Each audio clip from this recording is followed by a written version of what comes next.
Hey guys, this video I want to talk a little bit about fear.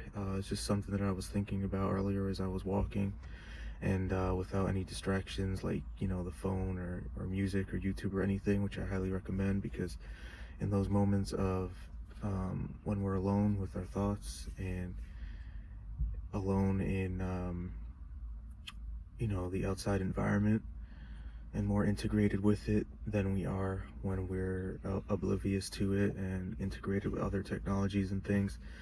These are the moments that the divine mind, infinite intelligence, can be accessed, and we can extract ideas and things that are floating around the collective in the ether that is always around and always looking to plant things into our minds. But most of the time we're blocked off because we're vibrating at the frequency that is part and parcel to this very reductionistic um, problem-solving state that we're in for our jobs or, our survival and this sort of thing. But anyway, I started thinking about fear and the cliches surrounding it and how, they say, everything that you want or need is just on the other side of fear. And, I was just thinking about, what else could be said about it, because that is extremely true. And, things don't become cliches just out of the blue. There's an underlying truth there that, um, aligns them or sticks them to the realm of cliche, because they're so deeply ingrained in the collective consciousness and so deep, so much a part of the human story and the human condition. So they stick there. They become like concrete seeds in the realm. I'm just picturing that game we used to play when we were kids, where you have that circle on your hand with the Velcro on it, and you throw the ball, and it sticks, sort of like that. But I love that game. But so fear is a very powerful emotion, a very powerful, very rapidly, the vibration is at such a rapid rate that it has the potential to fill up your entire being, like um,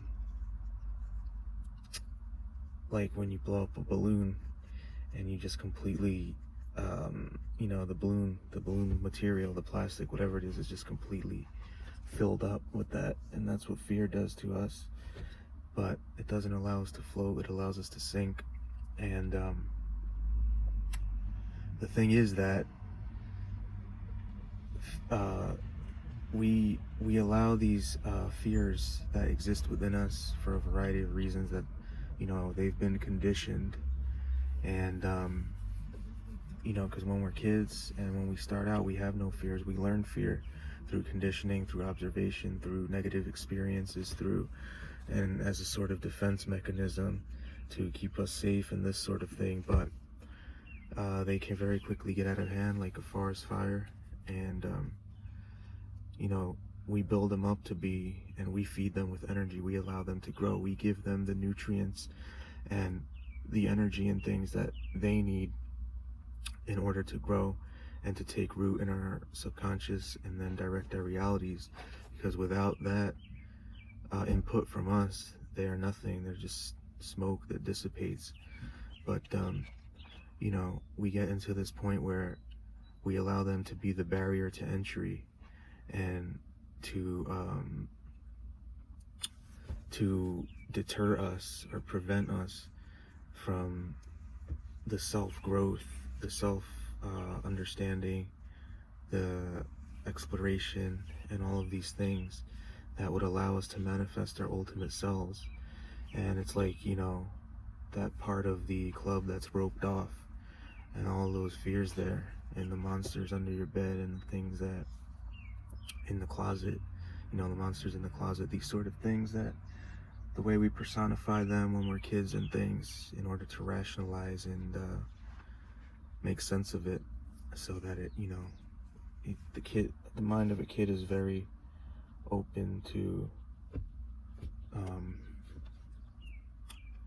creative vibration and this sort of thing. But when we voluntarily confront the things that we're afraid of, we strip them automatically. They're stripped of all of the power that we've given them, all of the power that we perceive them to have.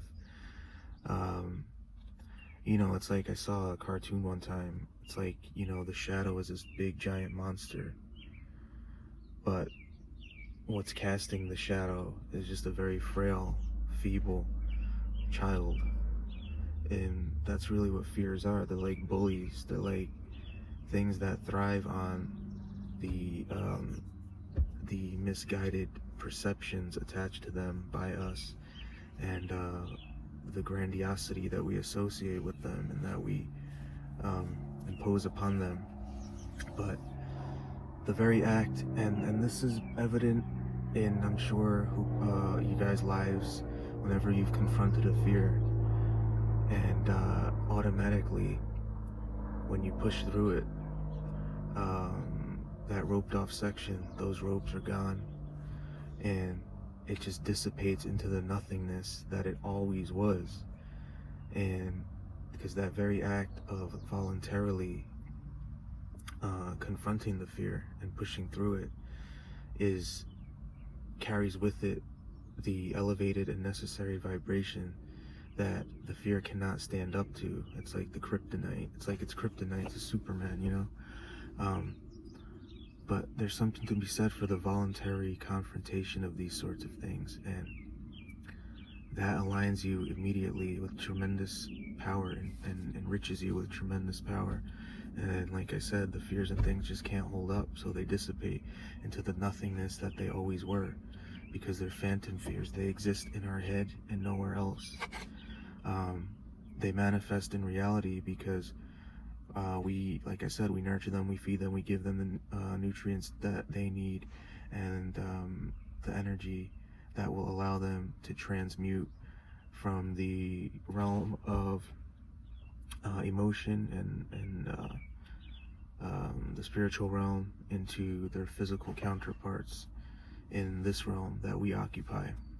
So I was just thinking about that, and we really need to push ourselves as hard as it is, and trust me, I know it's very difficult because of the mind. It isn't that so much that it is in reality difficult, but the mind is very powerful, and things that are incorporated into the subconscious for so long dictate our reality.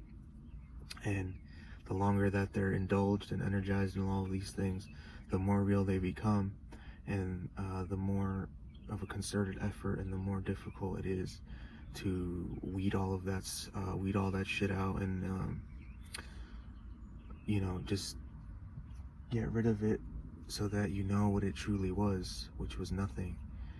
And it is difficult, but we need to make a concerted effort and strive to push ourselves past and through our fears, strip them of their power, strip them of everything that we've given them, whether we knew it or not, whether it was subconscious or not. It was still done by us, and we have the power to undo it. And we just need to practice. We have to practice. Pick a fear, something that you're scared of, and crush the narrative surrounding it. You know, disperse the fog, make it all go away, reduce it to that which it was, which is nothing. And the more you do this, the easier it gets, and it becomes sort of like an enjoyable game. It becomes sort of like something that you approach with a lightheartedness, where you were once so serious about these things, and all these things that you were tiptoeing around and avoiding, and you know, pulling the covers over your head so you wouldn't have to deal with them.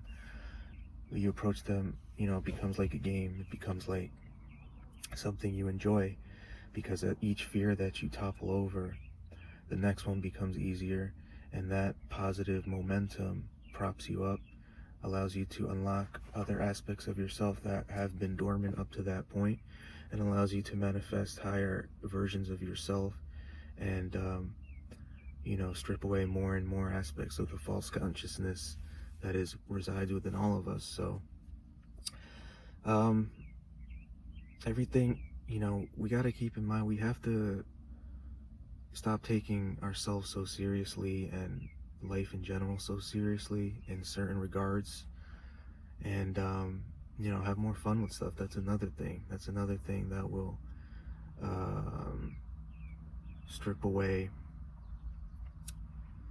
or reduce the disperse the fog, the stuff that we become enchanted by, the stardust over our eyes that that compels us to perceive things in a misguided way as we cave to the pressure of illusion and all of this sort of thing. So the more you do it, the easier it gets, the more sort of fun it becomes, and you're killing multiple birds with one stone, or not many stones, and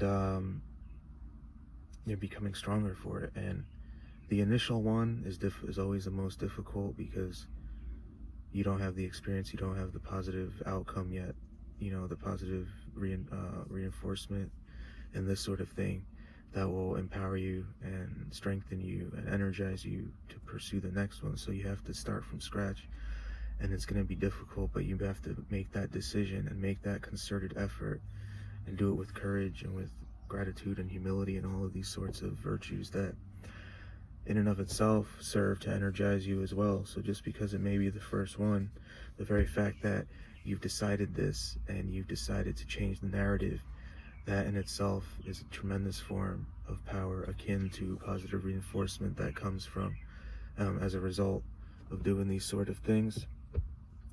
So don't underestimate the power of a definiteness, of a purpose, a vision, plans, desire, all of these things. They are extremely saturated with the energy necessary to engage in these endeavors. And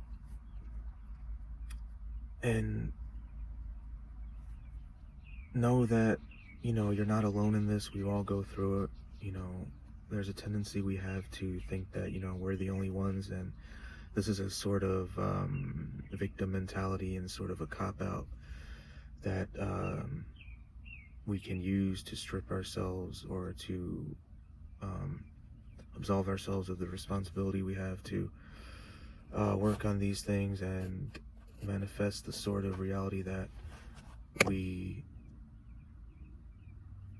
wish to manifest, that exists so deep within us, deep in the furthest recesses of your mind and spirit, that we dare not even attempt to even think about manifesting, because we play it small and we diminish ourselves, and we think that is not within our power to do so. But we all have to go through these things. You're not alone. You can get over your fears. You will get over your fears. It all starts with the decision to do so and the practice. And don't get discouraged. Be patient with yourself.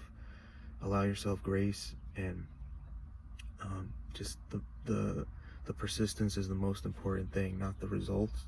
The very act of you deciding to change and deciding to crush the narratives and things surrounding these phantom fears and things that you've indulged for so long, that is a tremendous component of it. So don't get so caught up on the results, and don't get discouraged if these things are very difficult for you at first, because they will get easier, and you will get through it, and we all will get through it and lift ourselves up by our bootstraps and manifest our ultimate selves. So that's what I want to say, and I'm sure there's more, but I'm going to cut it here because I don't want this to get too long.